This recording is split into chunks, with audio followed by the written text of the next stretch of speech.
It's the E.A.R. Chronicles. It's the E.A.R. Chronicles. I'm talking TV. I'm talking movies. I'm talking anime, cartoons, sci-fi, and fantasy. It's the E.A.R. Chronicles. It's the E.A.R. Chronicles. What's up, y'all? Welcome back to the E.A.R. Chronicles. I'm your host, your boy, your favorite, Eric, and I am so excited to finally be back. It's been so long, y'all. The last full episode recap that I've done was for Agatha All Along, which I enjoyed doing that series with the Coven chat. But we got a new chat in town, the One Power chat. The Wheel of Time is back. The Wheel of Time is back. It is literally one of my favorite shows. I put so many people on, and it is going full steam ahead. The season 3 premiere was incredible. I was so excited to talk about the first 3 episodes that were released last Thursday, with the 4th one coming this Thursday. But before I begin, please make sure you subscribe. Hit the subscribe button. Please subscribe. Join this community. Join this community. And let's have fun. I want to hear your thoughts. I want you in the comments. I want to hear suggestions from you. And I know I've promised and I've said all these other shows I was going to do, but life has gotten in the way, so I haven't been able to do it. But this show, I'm doing the Wheel of Time. I will be here faithfully every week, every week. And I am just thrilled and super excited to talk about this show. I, for one, have not read the books. I haven't read the books. I see a lot of discourse going on between what people call book cloaks. Those are like the book purists, and then us TV show watchers and lovers. And y'all, we don't have to be at odds. You can love your book, love the books, love the series, and not hate on the TV show. And you can love the TV show and not give or critique too hard those who are purists when it comes to the book. Because as an author, but as a lover of fantasy specifically and sci-fi, I love the books. I love the books, and I know shows and movies can rarely ever measure up to books, right? I have series that I love, like the I Am Number 4 series, did not measure up no way, shape, or form to the book series. The book series was impeccable, and the movie fell completely flat.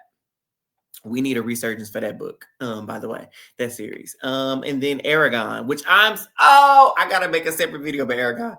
I'm glad it's coming back. I'll talk about that in a whole nother video. But Wheel of Time, y'all, these first 3 episodes. Whew, let's get into it. Y'all subscribe. Okay, turn on those notifications too. Don't forget. But y'all, let me just tell you. So I got my little notes, handy dandy notes here, while I give a mini recap and review of each episode. So the first episode in the new season, we immediately start out with the trial at the White Tower, where Swan has put Leandrin on notice. She calls her in, blocks out the other Red Aja from getting in. The sitters can't come in, and she's on trial. But Leandrin's like, hold on, mother. Before you get started, let me tell the people in here what they don't know. Is that you helped Rand, the Dragon Reborn, escape. You was willingly doing that. And so you need to pay for your crimes. And Swan, being the blue Aja that she is, and being the mother that she is, she was like, well, skip over that. Let me just tell the hall what they don't know about you. You are not obligated to keep 3 oaths. You are sworn to the shadow, Leandrin. And she was like, you have no proof. Enters Nynaeve. And she was like, well, cover's blown. Immediately tries to attack Swan. Alana and Lyanna block it. And Swan, and loved it. seeing Swan come down, and she's like, "You would dare attack your sisters in the hall? Oh, you, Leandra." She just started lifting her up in the one power. And let me just say this, y'all, the display of what the one power looked like in this episode specifically, but this season overall, was masterful. They did an incredible job with how the one power looked. And so let me show you. And this is from one of the scenes in the hall with the fight between the Black Aja with Swan, Alana, Leanna, and other sisters who were not sworn to the shadow. Look at this. Look at the one power, y'all. Look how amazing and upgraded it looks like. And I'm just show you other clips from throughout the episodes as well that I thought were beautiful. So even after this fight and the Black Aja escape, we see also Varen, her and Adelaide, they go with Naomi, who's of the Brown Aja, and they go to the 13th depository to go protect the Angrials and Sangrials. But Naomi is also a Black Aja and sworn to the shadow, and she attacks Varen and Adelaide. So I wanted to show you this picture because there's a lot of controversy, because people were asking, like, how did the weave knock out Adelaide but not Varen? But if you look closely, as soon as Naomi attacks them, Varen counteracts with her own weave to kind of counteract the effects of Naomi's. So she was still hit, but she didn't feel the full effect like Adelaide did. And that's why she was able, that's why she fell, that's why her nose bled, but that's why she was able to recover much more quickly and was not impacted in her mind like Adelaide, whose mind has been shattered. This was another beautiful example of the weaves and how they look this season. I like how you can depict and see the different elements in which they're using, the yellow for air, the green for earth. I like the depiction that they're showing us. It just looks so magical. It's giving magic. Some call it magic, but I don't understand.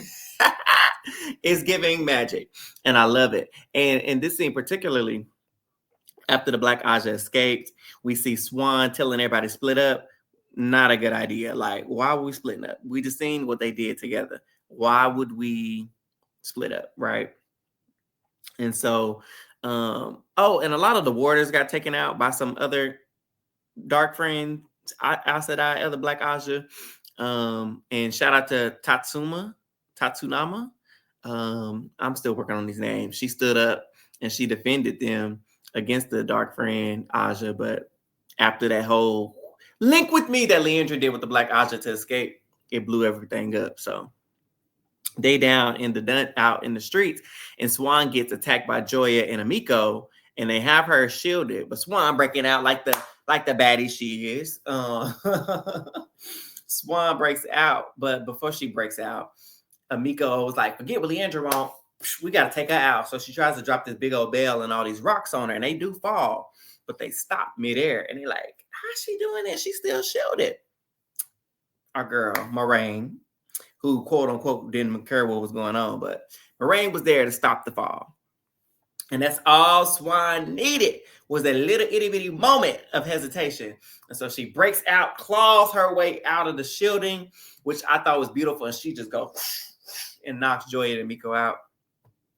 I love this aspect because it's showing that Swan was an expert in nets, because, that's kind of like what the shielding feels like, netting. And she was able to literally claw her way out of it with the one power. And I thought it was brilliant because it brings you back to when Swan, if you've seen the other seasons, you knew Swan grew up as a daughter of a fisherman. And he used to have her practicing the one power, untying the ropes and knots in the ropes on the boat. So I thought it was really befitting that she was also able to claw her way out single-handedly of a shielding, of two Aes Sedai shielding her. So I thought that was a really nice touch and a callback to her upbringing. Let's look at some more of these beautiful weaves. Like, here's Rand at the end of the episode, and it's like, and this is Sadine compared to Saidar. And they both look great, right? You can't really tell the difference. But it's amazing. Look at the weave. This is the fire weave. So it's like just excellently done. Beautiful, beautiful job that the visual effects crew did with upgrading what our weaves look like this season. So after that escape, the Black Aja escape, Alana and her two warders, Maxim and Ivron, they confront Leandrin and other sisters. And it was an amazing battle. I'm telling you, Alana went there through rubble, rocks, flipping, twisting, the warrior slicing. They stab Leandrin. They almost take her out. But the other sisters help. They heal Leandrin. And then Leandrin and Alana go hand in hand. And she knocks Alana out, takes a sword, and sends it to kill Alana. But Ivern jumps in front of it and kills her warder, Ivern. And so it's like, oh, she lost the warder. R.I.P. Ivern. He's killed. Then in this episode, we have later on the group, the Edmund Fields Five, Moraine, Loyal, the Aiel women. They're all kind of talking and, you know, as if it's just another day, like there wasn't just a whole battle going on at the White Tower.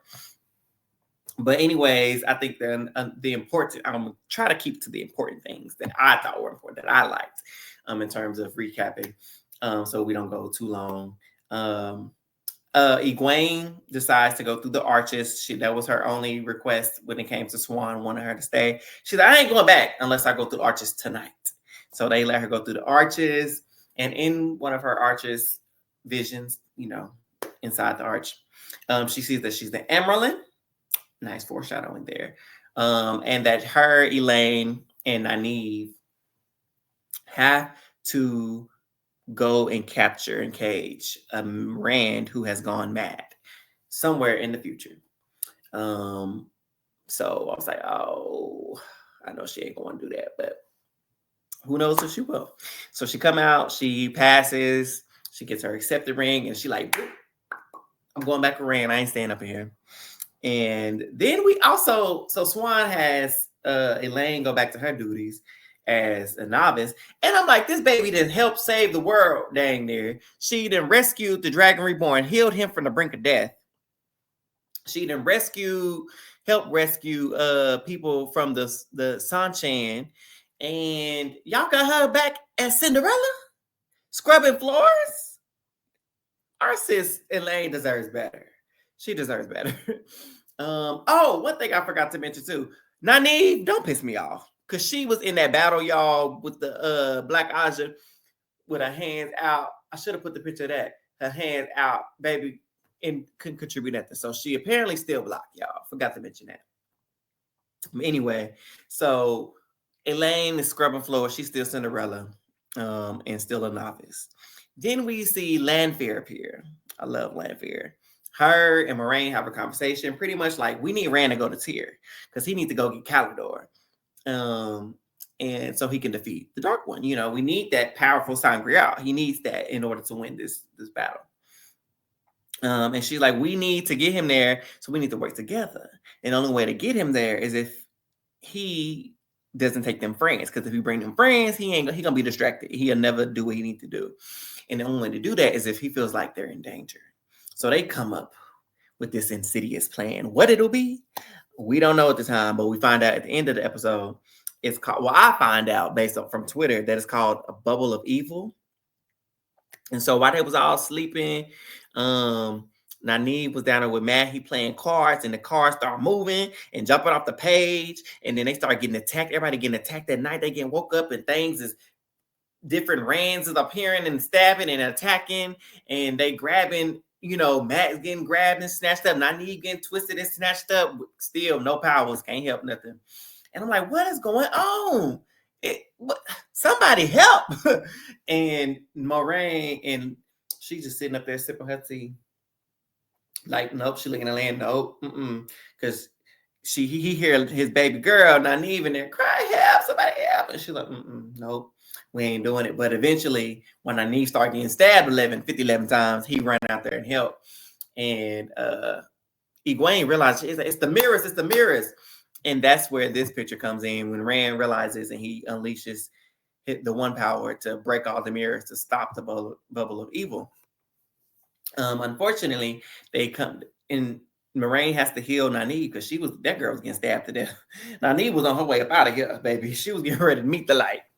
And so, sorry, give me a little something to drink.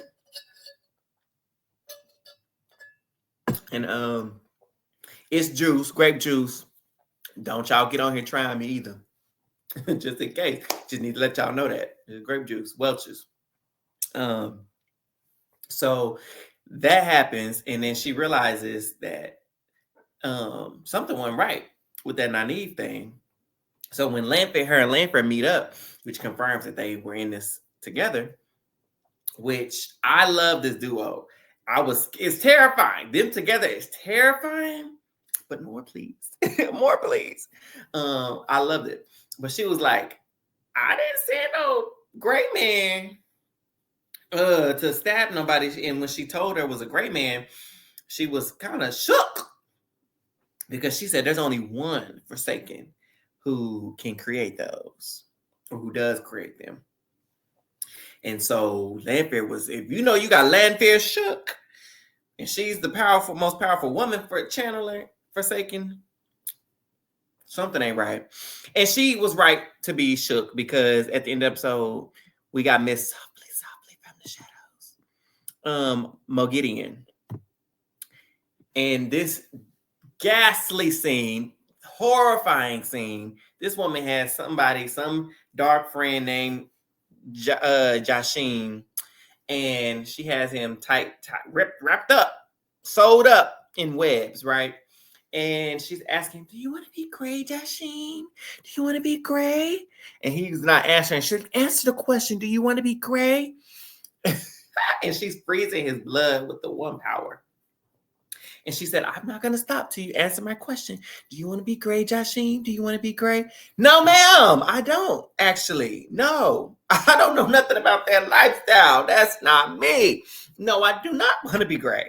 Leave me alone, please, and thank you. But he eventually says yes. And she turns him into a gray man. Ends episode 1. Although it was patchy in some places, it was moving fast from one group to the next. Boom, boom, boom, boom. Here and here, tower this, all over the place. Didn't really care for that. So it was kind of pacey. The pace was not quite there and concrete enough. You know, it did feel all over the place. But the opening scene, the opening 11 minutes, the fight in the White Tower, it is everything that I've ever wanted to see in a fantasy show. That is the level that I want to see from the Wheel of Time and any other fantasy show. That set the bar for me. The fight was incredible. A woman got sliced in half, y'all. And I'm not a gory, loving person, but it was just so raw to see the one power used so brutally.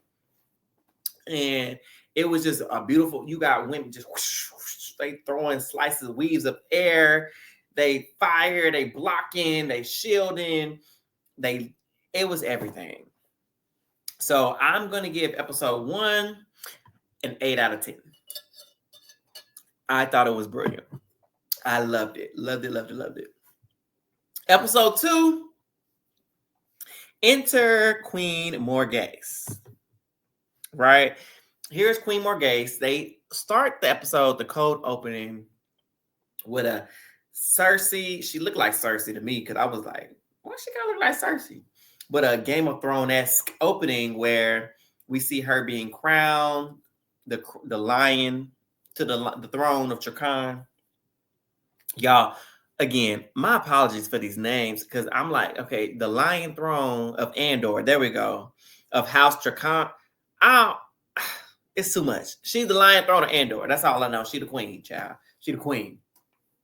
She 20 years ago, she took over and slaughtered all the other families to remove any bids for the throne that they may have. And her advisor next to her is the infamous Elida of the Red Aja, who once challenged Swan, almost beat Swan to be the Amerlin, but she did not. But she's been the advisor to the Andor people, or the queen, the royalty, for over the last thousands of years. Or she ain't been there thousands of years, but she's been over there. That's where she been.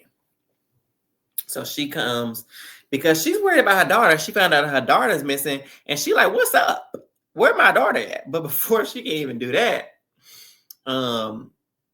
they are introduced where this fella comes in, right?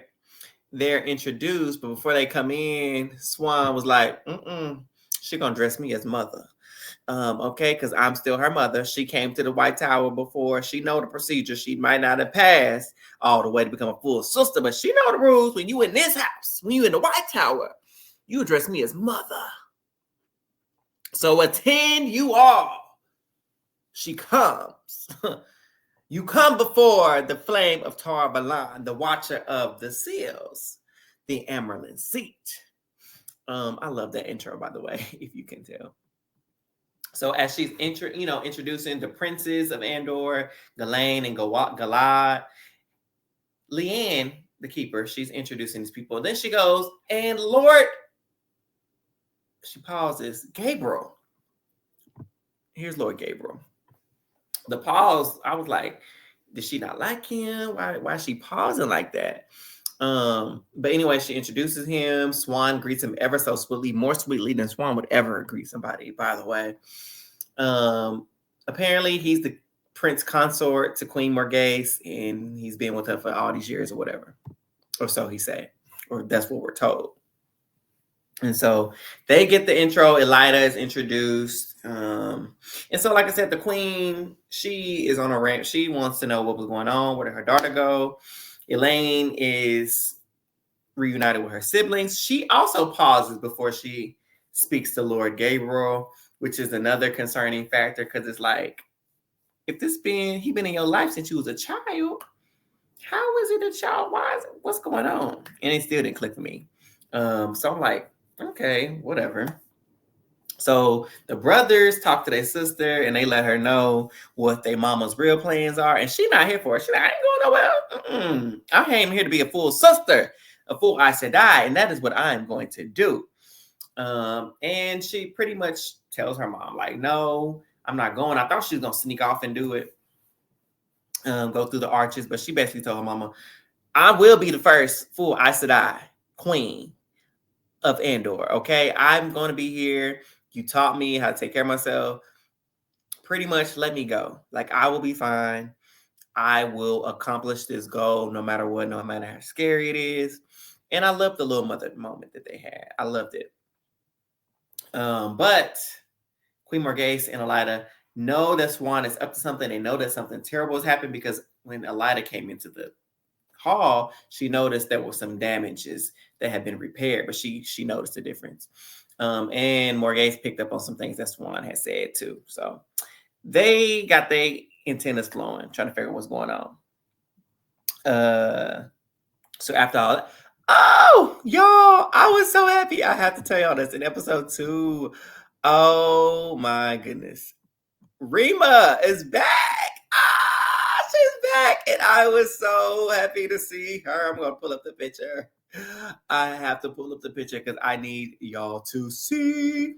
She is back. She is free. Thank the Lord. Because I was worried about our sis. I was worried about her. In episode 2, they had captured her, but she is free. Do y'all see her? Y'all see these weaves? She was trying to help Matt. So Nynaeve took Matt for her to help, because since he's blown the horn, the man has picked up the ancient language and he goes in and out of it at times. And he also can't sleep because he just hears these voices. He's these memories of, his mind just constantly going down with all these past lives as a keeper of the horn or blower of the horn. And so they bring him to get help. And she was here to help. And I was just so like, oh, so good to see her. So good to see her here. So after that, we have Min. She having visions again. So she's working as a spy for Swan and Leanne. And she basically tells her, I see death in these halls, but she don't know when it's coming. And so they trying to, keep an eye out on Elida. Swan don't think she a threat right now, but we'll see. So Swan then sends Elaine and Nynaeve on the hunt for the Black Asha. And I'm like, they are newly accepted. And these are the ones you're going to send after full sisters that just told y'all, some of y'all up and almost took you out, Swan. Well, these are the ones you're going to send. Okay. But I know why she sent them. She explained why she sent them.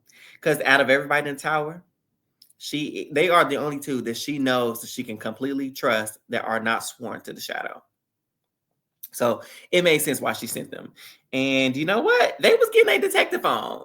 They were the new Sherlock Holmes and Watson because they started putting them things together, putting the pieces together. And they figured out where the Black Aja were headed.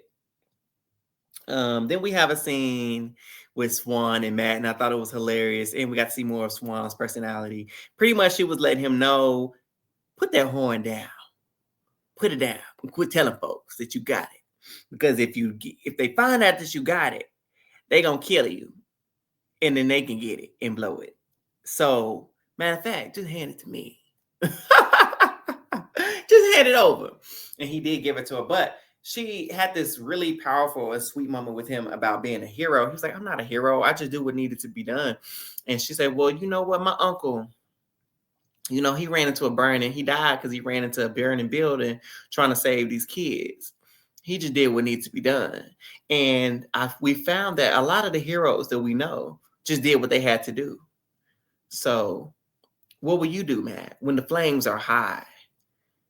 Will you do what you have to do? Will you be the hero?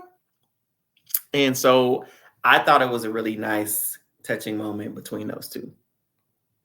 Then at the end, well, close to the end, we have a little mother off because although Morghese has acquiesced to Elaine's thing to become a full Aes Sedai, she's like, listen here, Swan. Anything else happened to my daughter, I'm bringing the full army of Andor to the tower.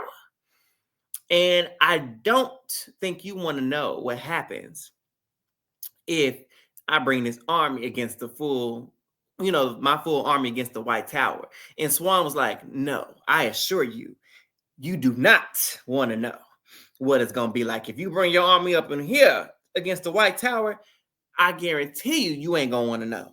So you think you talking bad, sis? Bring it. I said, come on, mother off. Come on. I love it. I love it. I love it. And Swan just has some really great moments throughout this conversation anyway, because on top of her doing that, she said, oh, yeah, by the way, I'm leaving Elida here because, it just seems like with everything going on that you need somebody here that's going, a strong sister to be here. So we're going to see what that means for Swan and how that plays out, which I already read up. So I have not read the books, like I said, but I'm nosy and I wanted to know what everybody's fates were. So I know what's happening. I just won't spoil it for those who are watching and may not know necessarily. So after that, y'all, okay, this pains me with episode 2 and 3, but they go between the Aya Waste and the Two Rivers. I really don't care about what's going on. I know I'm supposed to, but because Rand is there, he's the Dragon Reborn, he's the most important character, essentially. But the Aya Waste, it's not really entertaining me. It's a little dry bones. We have the, Avienda talking about the Karakaren and the prophecy and all of that, and who Rand will be, the Dragon Reborn, and all that stuff. I did like seeing him spar a little bit with Lan. I guess that's important in the books. Sparring with Lan, but then Moraine pulled him aside. She's like, why are you practicing with that sword and you're not practicing the one power? First of all, Moraine, now the more he channel, the more mad he get, the more the madness set in. But Rand explains it very well. Like he pretty much calls Saidin, not Satan, Saidin. Let me say it like that, Saidin. He calls it a drug, essentially. He shows her and he's like, it's sweet and sticky and pleasant, but I can feel the taint. I can feel it being wrong and twisted at the same time. So I love it, but I know is wrong, but that's kind of like how a drug is. Like, you know right, but it makes you want to do wrong because it's so, you want to, take pleasure in it and delight in it, but you shouldn't because it's something forbidden. And so he explained it very well. And then we have Egwene. She keep having these dreams, y'all. She been having them since she was back in Tarvalon. And she just can't understand why she keep having these dreams. Rena is tearing her up in these dreams. I mean, beating her down. And in the midst of her dreams, she meets this old elderly woman who's also from the threefold land or Aiel ways, who's Aiel, and she like, you shouldn't be here. And she pushes her out. So apparently somebody done got in her dreams, which you find out later that Egwene had got into the woman dream, not the woman in Egwene's dream. So then we go to the Twin Rivers, which we find that there are Trollocs there, and they keep tearing up folks in the farmland. The White Cloaks are there, and they looking for Perrin. How did y'all know he was gonna get there? Like, what made y'all think coming up there to go snatch him up or find his people? Maybe y'all thought getting his family, you'd be able to draw him out. But if he didn't know the family was even captured, how would that help? But anyways, his family was able to escape thanks to Matt's dad, which we find out later on that Matt's sisters and mom were captured in the next episode. But anyway, so they get to Twin Rivers, Loyal, which they go through the way gates using a way gate key. Apparently, that was the thing that people were wanting to see who read the books. That's straight out of the books.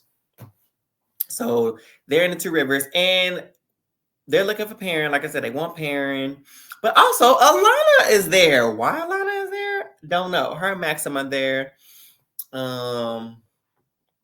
And it was just like, okay, this is interesting. Can't wait to see what's going to happen with this. So they're there. And that's kind of like where they leave us off at in episode 2. So overall, episode 2, it has some moments, like I said, the Queen Morghese entrance, the introduction to Lord Gabriel and Elida was cool and all. The mother off was nice, but for me personally, I'm going to give episode 2 for me a 6 out of 10. It didn't really do it for me, y'all. It wasn't bad, but it didn't really do nothing for me. So moving on to episode 3. Oh, this part right here. Episode 3 starts off with the Forsaken meeting. So Lanfear calls a meeting with the Forsaken. So Samuel is there. And Ravine is there. And I'm looking at Ravine. And I'm like, don't I know him from somewhere? Don't he is ain't that Lord Gabriel? Y'all, when I say mind blown, jaw to the ground, this man has been working a weave of compulsion the entire time. So anytime he meets someone new or meets people, the compulsion weave activates, and they believe him to be Lord Gabriel, who's been the prince consort lover of Morghese for over 10 years, 20 years, or something like that. And this really is a testament to the power of a male channeler. The power of a male channeler, because he did it without breaking a sweat. The power of a Forsaken member, just how powerful they are, because he hasn't broken a sweat yet. And it's so effortlessly done. But also, because people are kind of confused, I've seen some posts and things about how he was able to fool, powerful Aes Sedai like Swan, Lyanna, Elida, and things like that, and Elaine. And so, but women can't see a man's weave. So that just adds another layer onto why he's getting away with it. So pretty much Lanfear called this meeting because she's afraid of Moghedien, even though she is, and she stated that she's the most powerful of them here, because Ishi's gone. Ishmael, he's dead.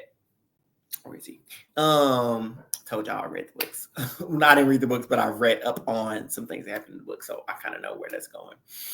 But she's afraid of Mo Gideon, and she's pretty much trying to get them to come together. Yeah, and Ravine was like, "Oh yeah, girl, I hear what you're saying." Cimaraj and Grindal sending regards, and she's like, "So how did they know about it?" He said, "Oh yeah, I kind of told them about that. So yeah, you're already on their bad side." And girl, it's like it's the Forsaken. You can't trust these men. You can't trust none of them. You can't trust none of them. They will stab you in the back. And you know they'll stab you in the back because when she leaves, it was nice to see the weave of travel, how they travel, to how she did it, how they shown it again, very nicely done. And she does it backwards. She doesn't turn around and go through the portal into travel. She does it, backs out of it, and they all leave that way. Samuel moved like that too. But once they were gone, guess who came out from the shadows? Mo Gideon, and her and Ravine kind of like, we could see like they work together. They might be lovers a little bit because he grabbed her cheek and caressed her cheek. They got something going on too. So I'm interested to see what's going on with that dynamic too. So that's infighting between the Forsaken. We all knew that. But love this scene. Great opener to the season. Then we got, like I said, the detectives. Elaine, Detective Nynaeve. They find the real location of Leandra and her Black sisters. They were initially trying to do good cop, bad cop, and investigate and what's the word? Interrogate. Talking about investigate. Joya and Amiko. And shout out to Amiko, because baby girl, she had them tears. I just don't know what to do. I don't know. We just know the heart. The three that in our heart. We don't know anyone else. They said, cut the act. And she just started getting up and she started smiling. Like, what? Acting for her life. She was. So the name of the actress, I cannot remember. I looked it up. She crushed it. I just need y'all to know. She ate that scene up. Okay. But they realized that both Joya and Amiko were lying and that Leandra was actually in Tanchico, based on a little mark on the floor that they found back in the little home or room where Leandra had her son at. So they go head to Tanchico to go find the Black Asha. That's where they're going. But when they find out the location, they're attacked by a gray man. And Nynaeve, useless. Elaine uses the weave of E.A.R to knock him out, but they realize that he shouldn't have been taken out like that because she didn't hit him that hard, so she said. But they realized he was stabbed, and somebody stabbed him. Who? We don't know. And then Varen comes around the corner, and she acted a little shady when she come around, and she's like, Nynaeve was like, why would she come up here? What was she? She didn't explain something. And so Nynaeve was like, we leaving tonight, girl. We get up, grab your stuff. We leaving tonight. We can't trust nobody. We don't trust none of them can be trusted. I don't care who none of them. We are leaving tonight. And unbeknownst to them, Min decides to follow them because she's eavesdropping. Before she eavesdropped. So after she gets suspected, let's go to Elida first. So Elida has a few confrontations with Lyanna and Varen herself because she wants to have an audience with the Emeralds or Swan, and they're like, no, girl, your sitter needs to request for you to be up here. We don't just give anybody an audience. And they just kind of give her the cold shoulder. And Elida was like, I remember this. Oh, it was against me. I will remember this. And I love her voice. I know it's a little chilling. It's bone chilling. The actress, I cannot pronounce her name. I will not mess it up. But her voice is amazing, and I think it fits. People say it's kind of like a little smoker voice, but I don't care. She's befitting this role. She has this dark regalness about her, and I love it. So she gets in a conversation with them. Then she goes back to the red quarters and she tries to bring gifts to kind of, bribe her way in. And Galena, I think that's her name. That's one of them. She falls for it. She get her little cakes or cupcake, whatever she wanted. But Tatsumaya, She ain't here for shit, girl. You put that little necklace back. I don't want it. You causing too much trouble. The Reds are trying to get their standing back after what Leandrin did. So we don't be making no waves. And Elida was pretty much like, oh, okay. Because she was like, we need to cage Rand. We need to send some sisters down there to go cage him up and take him out.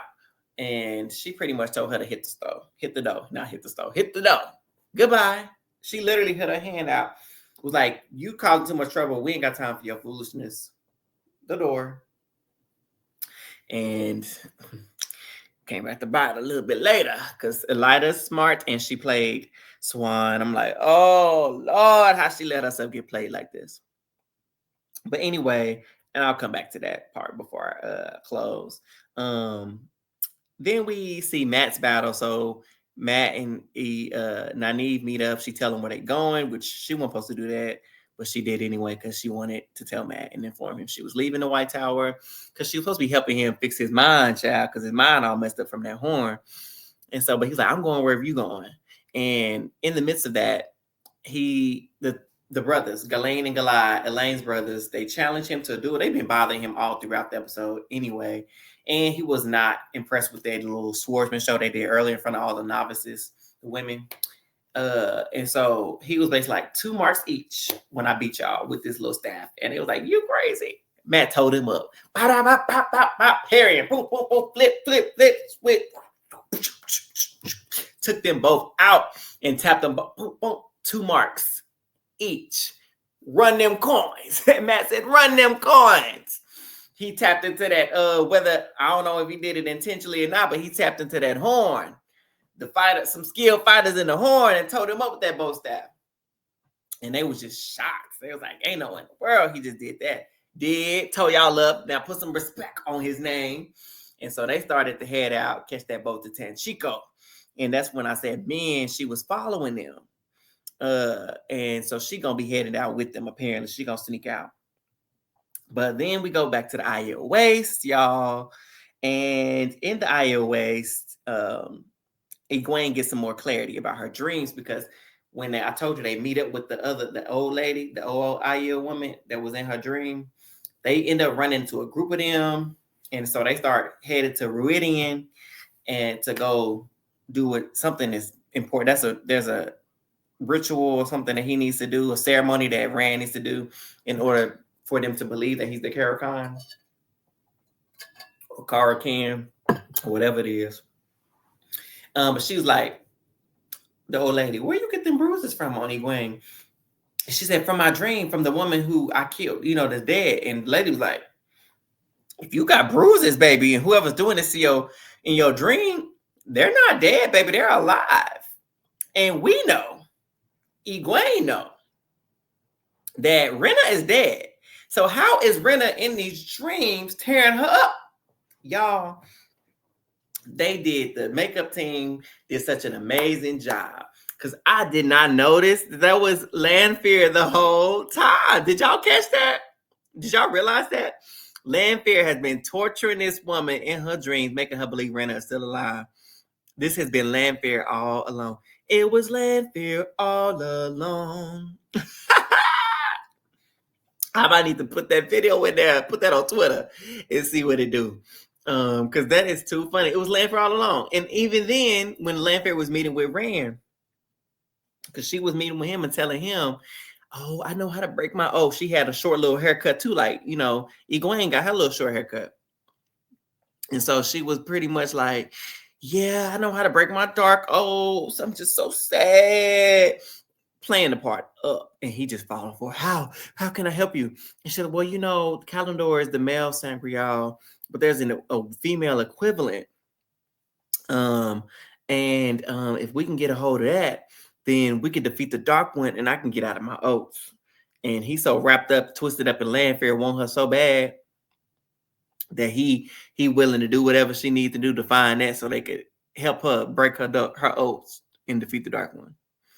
We know she ain't thinking about that, but hey, who knows? This is different in the book, so she could be truthfully trying to do it, but we know there's always ulterior motives with Lanfear, with any Forsaken at that.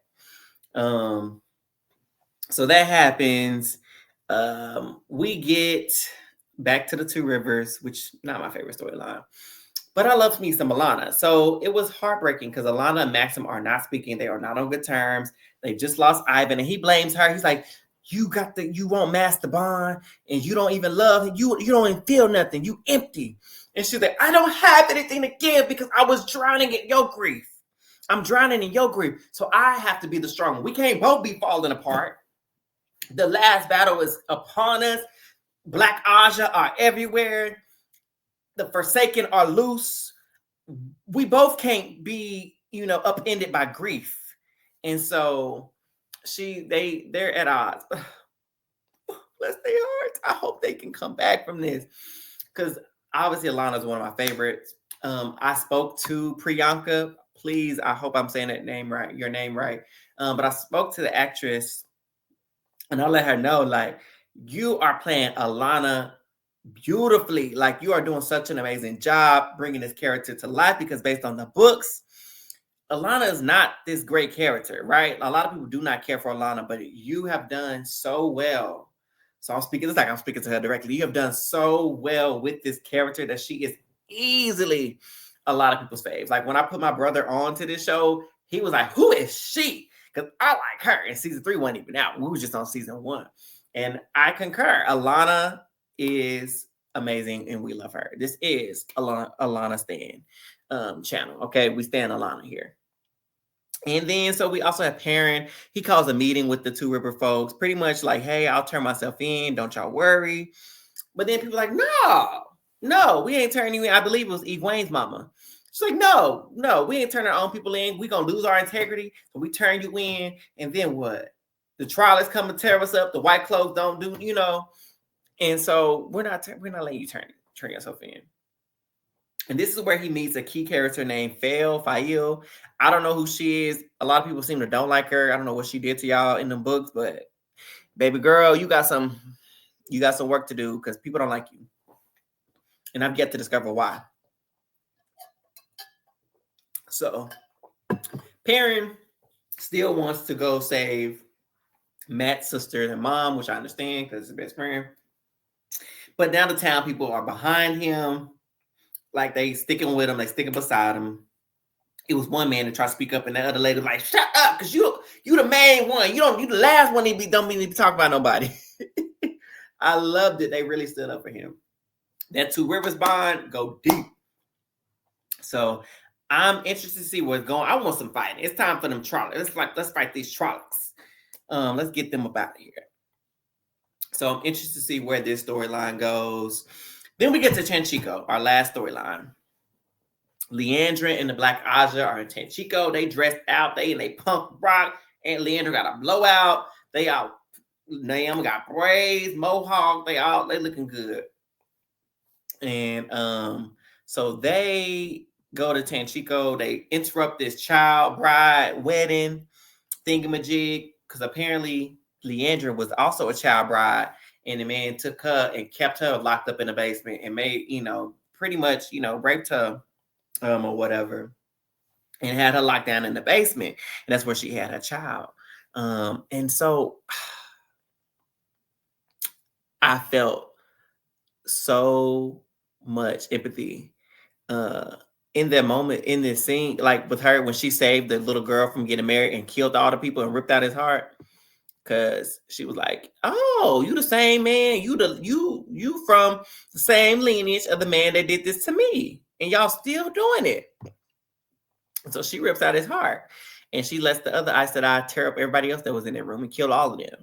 So as you can see in this picture that I have put up, holding the heart of the man who was getting ready to marry another child bride, and then she had Naomi erase her memories because she said that's better than her remembering any of this.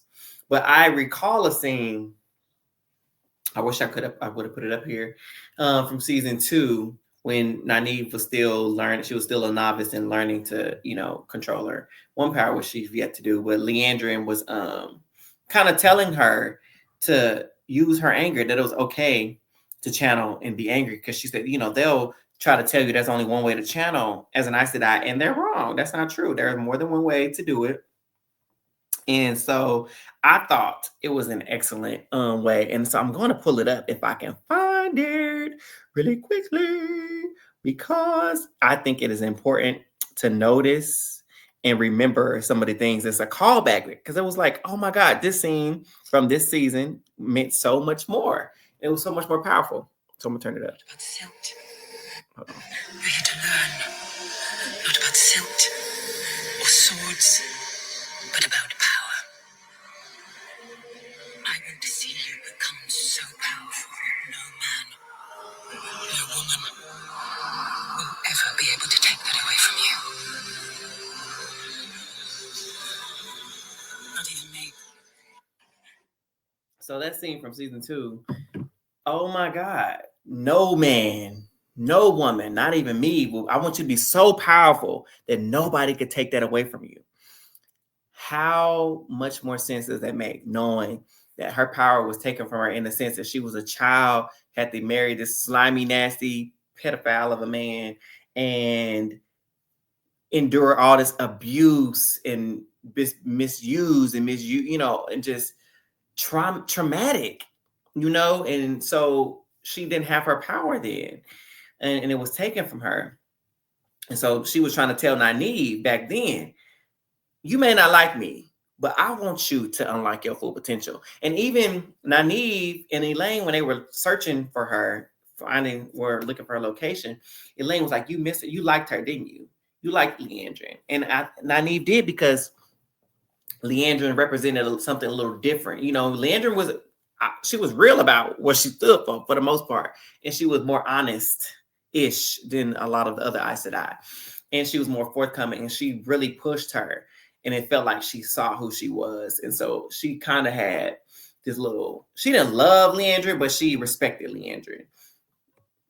And so when, that the fact that they had to go hunt her down, that was kind of like a little at odds. But so yeah, that was a little bit of that. But like I mentioned too earlier, with Swan getting played, and I was not happy about her getting played, was Elida was having some tremors in her room at one point when she took off that little bracelet. I don't know what that bracelet means. If y'all know what it means, please leave it in the comments. But she finds out, she knew that man was a spy for Lien and Swan and Baron. And so she tells her about that she also has a gift of foretelling. And so they kind of have a little talking session. And pretty much she sets it up. So she basically like, don't tell nobody. Keep this between me and you. Which, if anybody tells you that, you know that they not going to keep it between you and them. That means you want her to tell. So men so silly. Like, this is before she got on the boat to Chinchico, by the way. I just need to bring this back. So if someone tell you not to tell somebody, that means they want you to keep it between them. But they also, in some way, shape, or form, you got to know that I'm going to go back and tell them, right? So why wouldn't you go back and tell her that she wanted her to tell Swan that Tatsuma, the sitter, the highest of the Red Sisters, the one who shaded her, slighted her, and told her to leave, wants to call a meeting in the hall and propose that they send some sisters to go after what's his name? Maiz, Tai, some man channeler halfway across the world. And that was her plan, to do a vote in the hall, when that was never her plan. That was Elida's plan, to gather a vote and then go send 8 sisters to go cage Rand. Not this Maiz, Taiz, whatever his name is, whoever this man is. We've yet to meet him. So she ran that back and told Leanna and Swan, and Leanna comes to the Red Quarters. And that's where we get this little picture here, because Galeno's like, oh, I didn't even know you knew what the Red Quarters were, Leon. And she's like, oh, I just followed the rats. Oh! Not only does she look good, let me tell you, Leanna looks stunning, always does, in everything she do, everything she wears. She's graceful, except when she bashed that one sister head in. She bashed that sister head in, gave it everything she had. She knocked that lady out, took her down.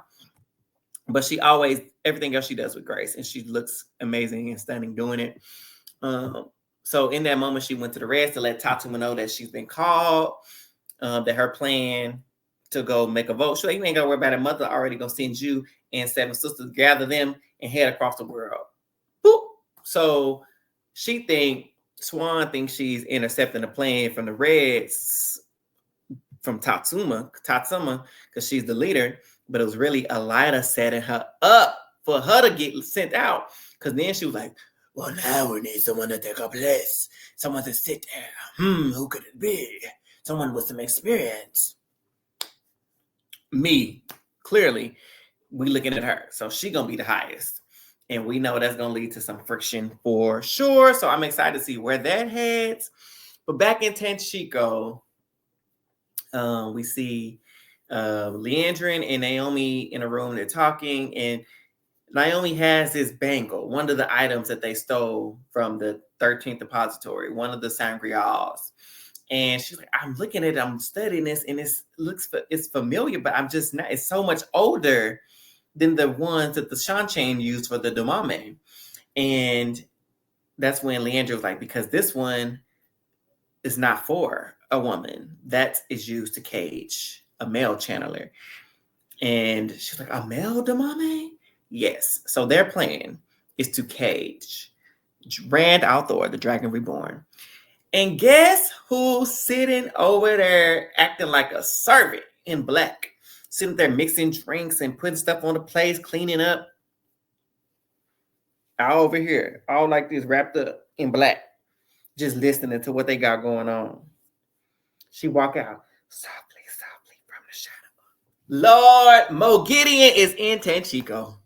And she done overheard the planes. So I'm thinking somehow she had a gray man listening to Elaine and Nynaeve and Matt potentially about going to Tenchiko. And so once she heard that, she can travel. She ain't got to get on a boat. She can just like Lanfear, Samuel, and Ravine and just instantly get there.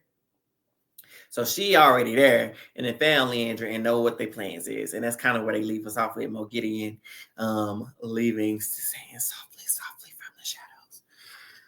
Whew, y'all. That is all of the 3 episodes, the first 2 episodes.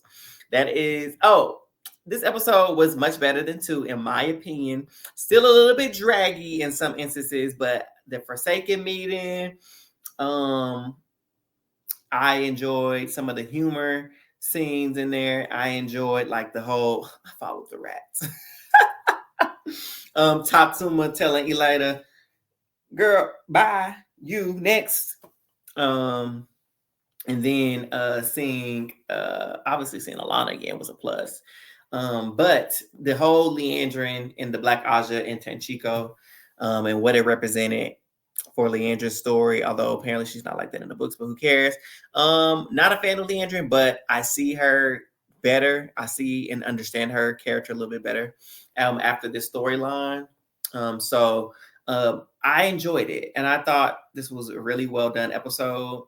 I'm going to give this episode also like episode 1 an 8 out of 10, because obviously there could always be more action, right? But I thought it was done very well, and I'm so excited to watch and see episode 4, because apparently this one, everything is about to go down. Episode 4. So everybody is on their seats, as am I. I will always be on my seat for the Wheel of Time. So I'm excited for episode 4 to come out. But before I close, please make sure that you subscribe to the channel. Please, y'all, I want this community to grow. I want it to be bigger, better than ever. I want to hear your thoughts on everything. So please subscribe. The wheel wills it that you subscribe. And also, please follow me on IG and TikTok. That's Instagram and TikTok at the E.A.R Chronicles. And you can also find me on Twitter at just E.A.R Chronicles. And please turn on your notifications for YouTube, Instagram, TikTok, and Twitter, so you never miss when I got something coming out, episode or clip or just a little reaction, because I'm going to typically do non-spoiler reactions on TikTok and upload them to YouTube Shorts.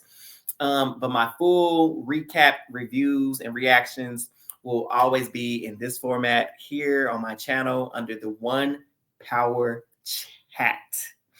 So thank you all for spending this lovely hour with me. I'm so happy. I'm so thrilled to be back in the Wheel of Time. And as the pattern sees fit, I will be back to recap, review, and react to episode 4. So I will see you all next week as the wheel wills it. Y'all have a wonderful night. Bye.